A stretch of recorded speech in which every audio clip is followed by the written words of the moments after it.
Olá a todos, sejam muito bem-vindos ao Valores do Esporte especial Copa do Mundo. E aqui com a gente, professor Dr. Sérgio Cunha, tudo bem, professor? Oi, Magali, tudo bem? Tudo ótimo. Tudo bem, professor. Hoje a gente vai falar sobre o analista de desempenho, uma área que eu acredito que vem crescendo aí no futebol e que na Copa do Mundo vai fazer parte do espetáculo. Queria que o professor falasse um pouquinho para a gente sobre esse trabalho do analista.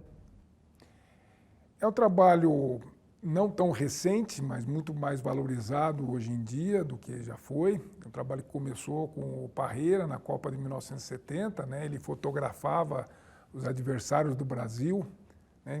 Não tinha ainda tanto acesso a vídeos, né? Fotografava e fazia a palestra para os atletas conforme era o time adversário jogava. Hoje se pensa muito mais na formação, hoje a gente tem formação dentro das próprias universidades e mesmo nos cursos da CBF, na formação do analista de desempenho.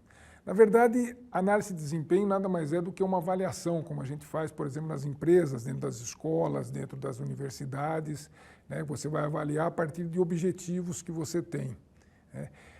Passou-se a ter um ponto muito mais de contagem de ações, né, do que propriamente dito sobre o desempenho, inclusive termos que eu particularmente não gosto, mas que hoje já viraram moda, né, como performance, por exemplo, né, que no meu modo de entender tem outra conotação, a gente podia falar em desempenho mesmo, mas em cima do que é o objetivo. Então, desempenho para você ganhar o jogo ou jogar bem? Né? Depende do seu objetivo, então não dá para ficar definindo dessa forma. Eu acho que a ciência dos dados tem nos ajudado bastante nessa direção, mesmo que principalmente no futebol a gente ainda use muito pouco essas técnicas. Nós estamos tentando fazer isso já há bastante tempo, colocar essa informação para que os atletas principalmente recebam isso, tenham melhora das suas condições atléticas, das suas condições humanas, das suas condições de vida, a qualidade de vida, mas isso realmente ainda é muito difícil, ainda fica muito nessa coisa de vamos contar as ações aí, tá bom, a gente consegue pensar se isso vai dar um bom resultado ou não. Eu queria entender como que o clube trabalha com essa informação. O analista ele fica lá fazendo, deve ser um trabalho muito difícil, na verdade, tem que analisar ali, né, cada lance do jogo, ele tem que ligado, né, o tempo inteiro, no jogo inteiro, para conseguir essa análise. E como que o clube trabalha essa informação, uma vez que ele deu, né, ele é como se ele tivesse, pegou todo o jogo e ele foi tirando, né, cada pedacinho do jogo ali. Como que o clube trabalha isso? Na verdade, o analista de desempenho, né, hoje os clubes estão chamando de centros de inteligência, né, ainda muito aquém disso, ele trabalha como um editor de vídeo. Né? Infelizmente ainda é isso, cortando vídeos e fazendo recortes para poder mostrar para a comissão técnica e para os atletas, porque vai jogar contra um determinado adversário, né? Você tem que saber como é que ele joga, qual é o modelo de jogo que ele usa, quais são os pontos fortes e os pontos fracos dos atletas adversários e o que a sua equipe, quais são os pontos fortes e os pontos fracos que você vai explorar e vai se defender melhor.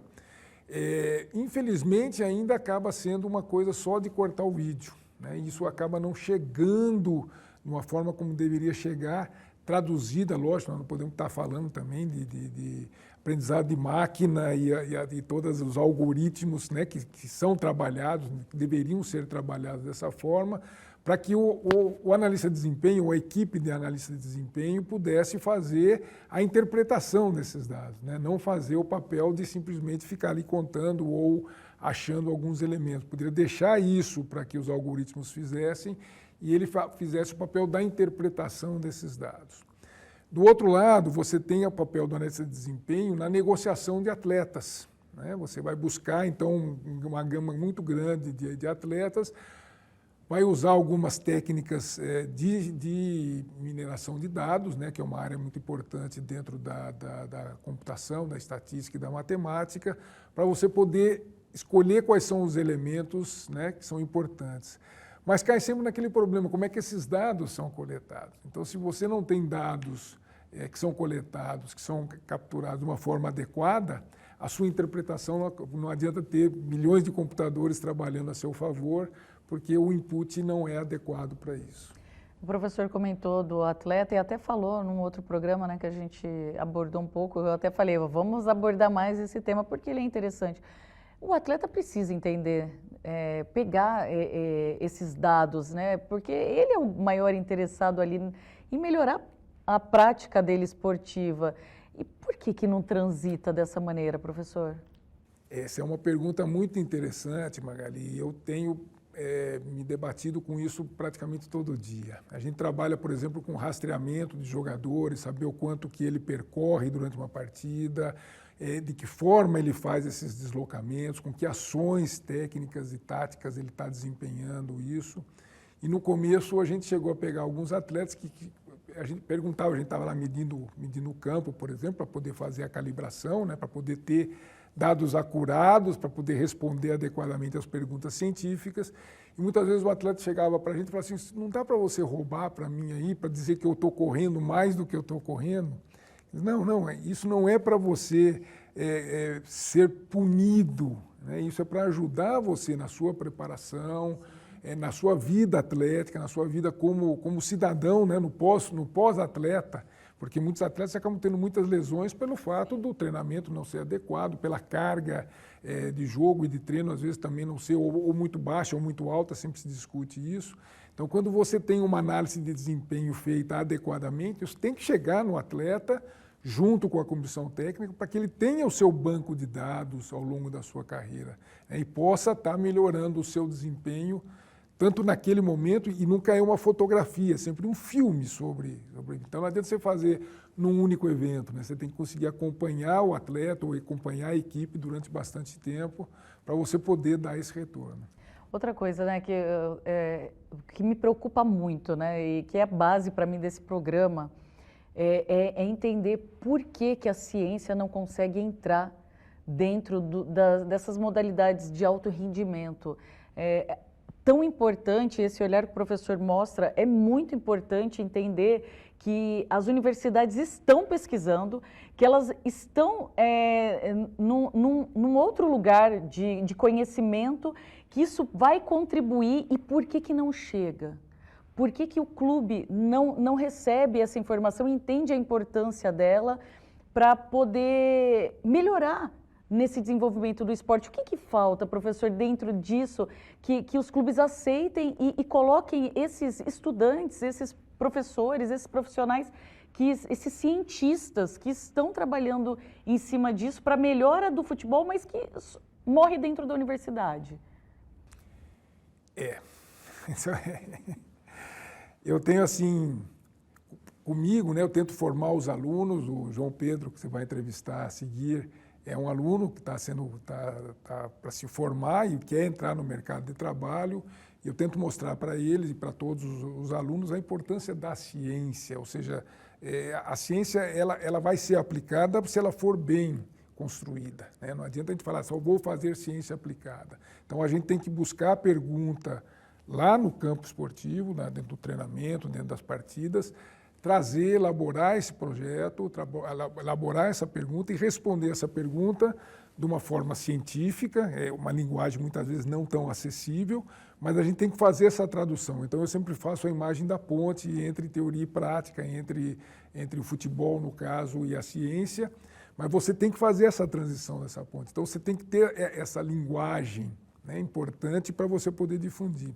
Mas a equipe, né, os coordenadores, a comissão técnica, as diretorias, têm que entender que isso é para ajudá-los, não para prejudicá-los. Então, eles vão valorizar muito mais o trabalho deles, o contrato que o jogador vai poder fazer com clubes de fora. Hoje, se você for pensar em Europa, por exemplo, jogadores que vão para a Europa, eles vão com um banco de dados bem grande, que é coletado, inclusive, de fora, não é coletado aqui no Brasil, né? Ainda de uma forma incipiente, mas já é feito isso. Então, a gente precisa estar avançando também nesse ponto e convencer a sociedade em geral de que isso é importante. Isso não é uma coisa que vai ficar fechado dentro dos muros da universidade. Isso vai ter uma publicação científica, a gente já tem muitas publicações científicas com o futebol, com essa parte de análise de desempenho, mas na hora que a gente tenta levar isso para os clubes, eles têm uma certa restrição. Eles têm medo que essa informação vaze, por exemplo, que acaba atrapalhando as próprias atividades do clube.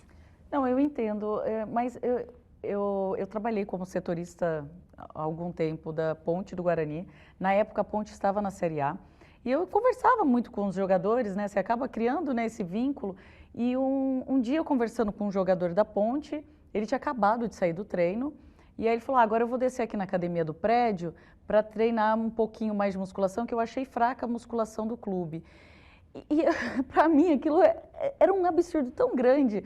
Porque, assim, dentro do trabalho que é feito, e a gente entende que o trabalho feito dentro do clube tem que ser um trabalho já voltado para o todo do atleta, para o que eu quero dele, né, profissionalmente, para me entregar. Então, ele não pode, eu lembro eu como criança, nadadora, que nem era profissional, não podia fazer educação física na escola para não ter a concorrência de um outro treino em cima daquela periodização que eu fazia.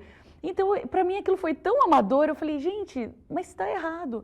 E aí que me vem esse questionamento de que, às vezes, o atleta ele não entende a importância daquela prática esportiva, mas porque não foi passado, porque faltou ali, né, o cientista para passar para ele que, olha, o treino é esse, parou aqui, você pode achar que está fraco, mas dentro do momento que a gente está, é isso que você vai treinar, né, professor?